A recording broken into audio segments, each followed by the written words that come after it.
2024 a été riche et intense pour notre délégation Auvergne-Rhône-Alpes.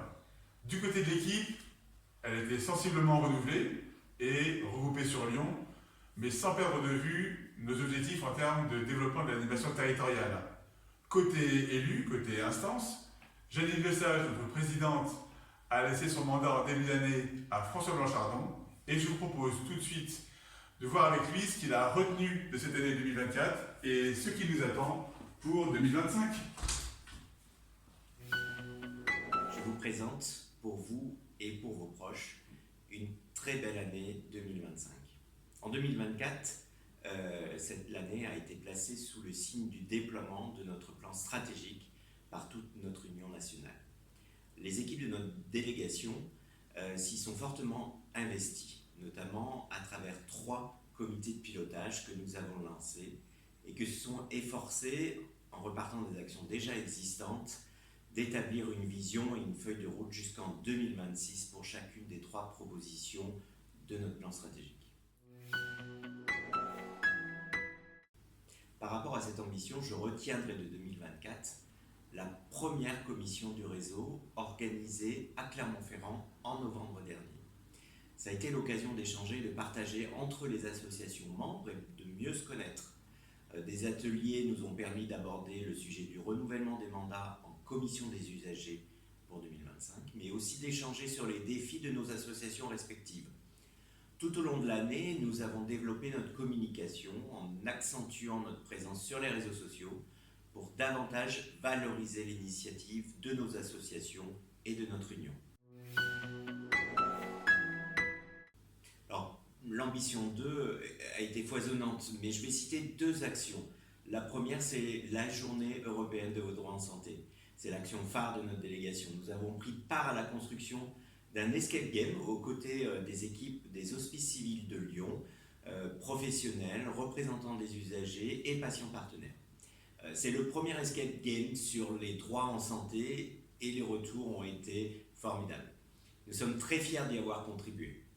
En parallèle, nous avons également organisé un webinaire avec 3 autres délégations France Asso Santé, celle de Bretagne, des Hauts-de-France et du Grand Est, sur le sport adapté qui a eu beaucoup de succès. Nous avons ainsi marqué l'année olympique.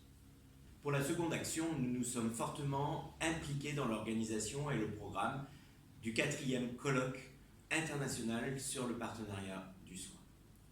Nous y avons présenté les travaux de France Asso Santé sur le partenariat patient. Ce travail a fait naître une belle dynamique régionale sur le sujet.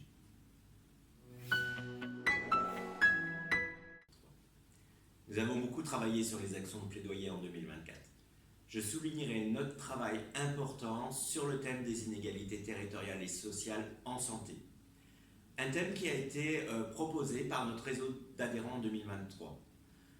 C'était lors d'un travail sur le plan stratégique, justement. Nous avons organisé 2 conférences débats sur le sujet en 2024, une à Lyon en juin et une à Clermont-Ferrand en novembre.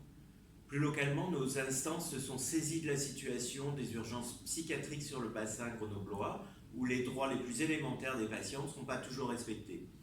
Cela nous a amené à rencontrer avec l'UNAFAM la direction du CHU de Grenoble, puis de saisir la directrice régionale de l'Agence régionale de santé.